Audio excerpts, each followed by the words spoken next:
Baik, selamat siang dan salam sejahtera buat kita semua. Kami mahasiswa dari SPY Perdagangan Padang akan membahas suatu mata kuliah dari Sistem Informasi Manajemen. Sebelumnya kami akan memperkenalkan diri. Nama saya Alventus Samadepet dan yang di samping kanan saya, Nama saya Thomas Hadira Saudik. Nama saya Albertus Boy. Nama saya Martinus Riabangan.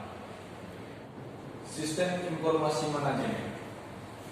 Sistem Informasi Manajemen adalah sistem perencanaan bagian dari pengendalian internal suatu bisnis yang meliputi pemanfaatan manusia, dokumen, teknologi, dan prosedur oleh akuntansi manajemen untuk memecahkan masalah bisnis seperti biaya produk, layanan, atau suatu strategi manusia.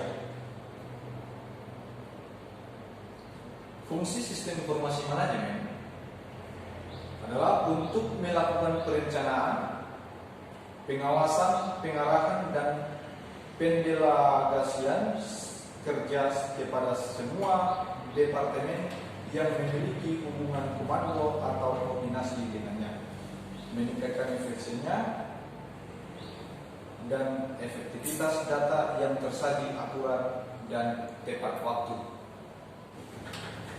Baik, saya akan menjelaskan konsep dasar sistem teknologi informasi.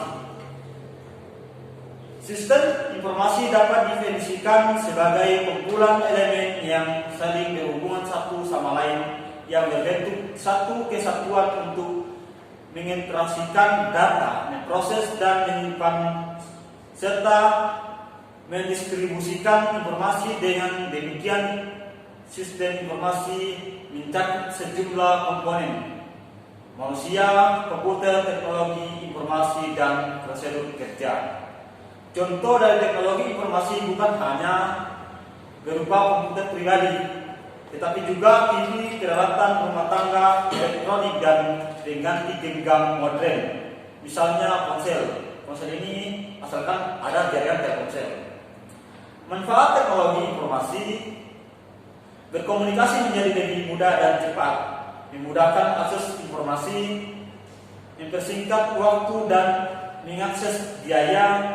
Proses perdagangan dilakukan secara elektronik, transaksi secara daring, membuat proses komunikasi pembelajaran menjadi semakin menarik, membantu proses komunikasi pemerintahan, komunikasi tanpa batas. Saya akan menunjukkan tentang pemanfaatan teknologi informasi sistem pengambilan keputusan. Meningkatnya penggunaan teknologi informasi, khususnya internet, telah membawa setiap orang dapat melaksanakan berbagai aktivitas dengan lebih akurat, berkualitas, dan cepat. Pemanfaatan teknologi informasi ini dikaitkan dengan pentingnya dalam proses pengambilan keputusan manajemen.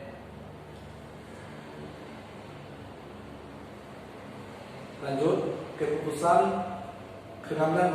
pengertian pengambilan keputusan. Pengambilan keputusan merupakan proses pemilihan alternatif tindakan untuk mencapai tujuan atau sasaran tertentu. Kita masuk pertama tahap pemahaman. Tahap ini merupakan proses penelusuran dan pendeteksian dari lingkungan problematika serta proses pengenalan masalah. 2. Tahap perencanaan. Tahap ini merupakan proses pengembangan dan pencarian alternatif tindakan atau solusi yang dapat diambil. 3. Tahap pemilihan. Tahap ini dilakukan pemilihan terhadap di antara berbagai alternatif solusi yang dimunculkan pada tahap perencanaan agar ditentukan atau dengan memperhatikan kriteria berdasarkan tujuan yang akan dicapai. Yang keempat, tahap implementasi. Tahap ini dilakukan penerapan terhadap rancangan sistem yang telah dibuat pada tahap perencanaan serta pelaksanaan alternatif tindakan yang telah dipilih pada tahap pemilihan. Yang terakhir, sistem pengambilan keputusan. Sistem pendukung keputusan merupakan suatu sistem alternatif yang mendukung keputusan dalam proses pengambilan keputusan melalui alternatif yang diproses dari hasil pengelolaan data, informasi, dan rancangan modal. Baiklah, saya akan membacakan materi selanjutnya, itu adalah isu sosial dan etika dalam sistem informasi. Mari kita lihat pengertian dari etika. Etika adalah sebuah prinsip yang benar atau salah yang digunakan seseorang yang bertindak sebagai perilaku moral yang bebas untuk membuat keputusan untuk menerapkannya perilakunya. Isu etika dan sosial yang terkait dengan sistem informasi. Pengertian isu adalah sebuah masalah yang belum terpecahkan yang siap diambil keputusannya.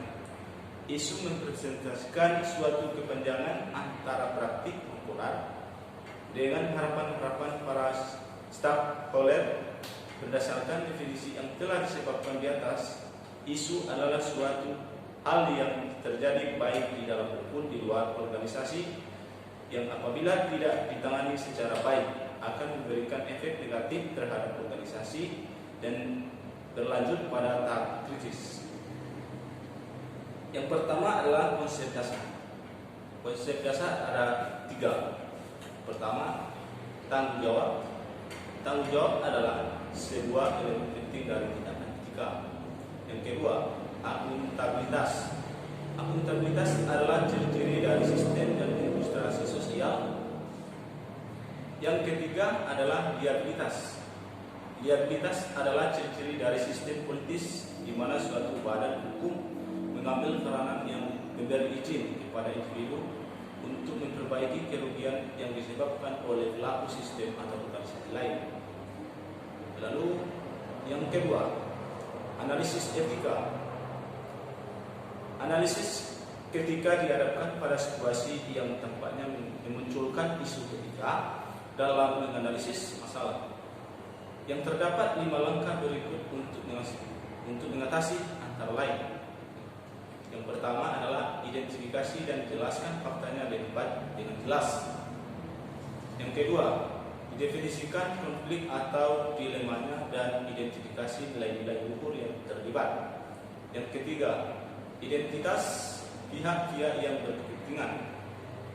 Yang keempat, identitas pilihan yang dapat Anda ambil dengan beralasan. Lalu, yang ketiga, prinsip etika kandidat. Yang pertama, perilaku orang lain seperti apa yang Anda harapkan dari orang lain. Yang kedua, jika sebuah tindakan tidak baik untuk dilakukan oleh semua orang, tindakan itu tidak baik untuk dilakukan oleh siapapun juga. Yang ketiga, jika sebuah tindakan tidak tepat dilakukan berulang-ulang, tindakan ini tidak dapat diambil. Yang keempat, ambil tindakan yang dapat mencapai sebuah nilai yang lebih besar atau luhur. Yang terakhir, ambil sebuah tindakan yang menghasilkan potensi bahaya atau biaya yang paling sedikit. Lalu masuk kita ke dimensi moral sistem informasi. Pertama adalah privasi.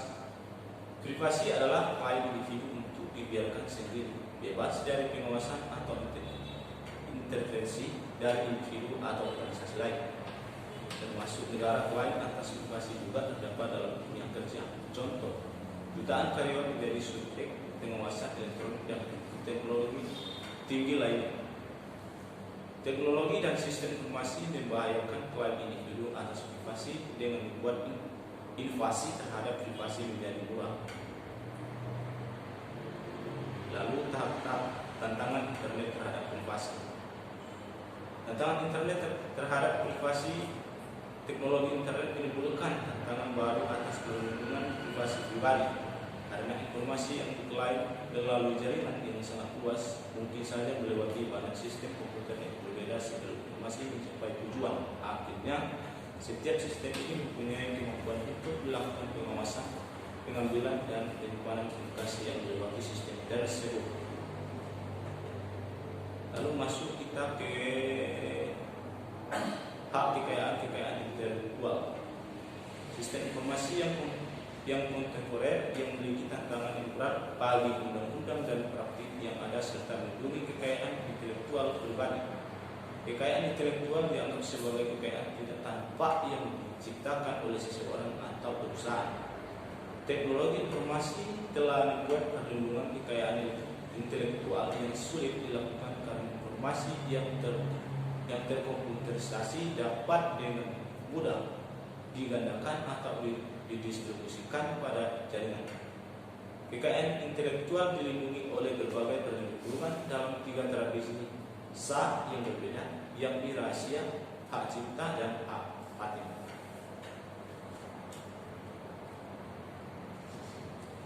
Kita internet sebagai media komunikasi.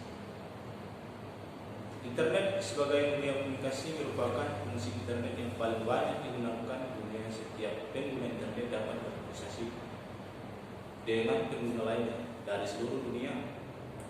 Media pertukaran data dengan menggunakan email, jaringan situs web. Para pengguna internet di seluruh dunia dapat saling berkomunikasi dan bertukar informasi dengan cepat dan akurat.